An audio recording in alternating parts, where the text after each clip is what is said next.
Hello, everyone. In this video, we're going to cover the planning process and types of plans. Now, planning is a structured process, especially in the public sector, where multiple stakeholders are usually involved.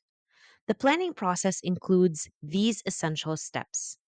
Now, let's say, for example, that a certain city is trying to address its traffic problem. And so let's go over these 7 steps of the planning process, giving examples of how this city can solve its traffic congestion problem. So the city may start by the first step, which is to define the objectives.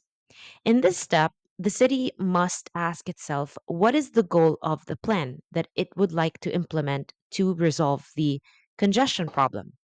So, for example, the goal or the objective may be to reduce traffic congestion in Iligan City. After the objective has been defined, we move now to gathering the information. In this step, we understand the current situation by collecting relevant data, such as the number of cars and the public transport efficiency in the city. We move next to developing the alternatives. And in this stage, we consider different approaches to solving the problem. So, this might include looking at different options of transportation, expanding the mass transportation system, or implementing carpooling schemes. After developing the alternatives, we now have to evaluate the options at hand. So, in this stage, we need to assess the pros and cons of each option. Which option is more cost effective? And which one will have the greatest impact on traffic reduction? The fifth step is to select a plan. And in this step, we are to choose the best alternative based on the analysis and the data that we conducted in the previous step. Once we have chosen a plan, then we move forward with implementing it. So put the chosen solution into action, such as expanding the MRT line or introducing bike lanes. And finally, you need to monitor and evaluate the plan. After the plan is in place, continuously review its effectiveness. Did the traffic decrease, or should there be further adjustments made? A real world example of this process is the Build program in the Philippines. The government started by identifying infrastructure needs, and that would represent the objectives in the planning process. Then it studied different approaches, and these would be your alternatives. And it went on to implement major projects like bridges, roads, and airports. And this step would represent the implementation. After understanding the planning process, let's examine the types of plans used in public administration. These plans are based on the scope and time frame of the objectives they aim to achieve, and so they vary in that respect. Strategic plans focus on long-term plans or goals and involve the entire organization or government. So they usually span several years, sometimes even decades.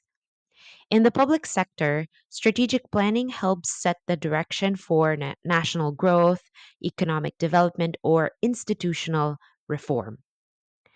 Next type of plan is the tactical plan, and this one focuses on shorter term objectives, and they are generally more specific than strategic plans. These plans are typically departmental and they translate broader strategic goals into actionable steps that can be achieved in 1 to 3 years. So, for example, the tactical plan of the Department of Health might include expanding vaccination coverage in rural areas as part of the overall strategy to improve public health. This plan would outline specific steps such as hiring more healthcare workers, purchasing vaccines, and organizing community outreach programs. The third type of plan is operational plan, and this one deals with the day to day activities needed to keep things running smoothly. These plans are usually short term and detailed. For example, a local government's operational plan for disaster response might include organizing training for barangay officials, stocking relief goods, and coordinating with the Philippine Red Cross. Operational plans ensure that the government can respond quickly and effectively to immediate needs. And the last type of plan is the contingency plan. And these are essential for dealing with unforeseen events like natural disasters, economic crisis, or health emergencies. These plans outline what should be done when the unexpected happens. In the context of the Philippines, contingency plans are often needed for dealing with typhoons, volcanic eruptions, or earthquakes. The National Disaster Risk Reduction and Management Council, or the NDRRMC, regularly develops contingency plans to ensure that communities are prepared and that local governments can respond effectively to disasters.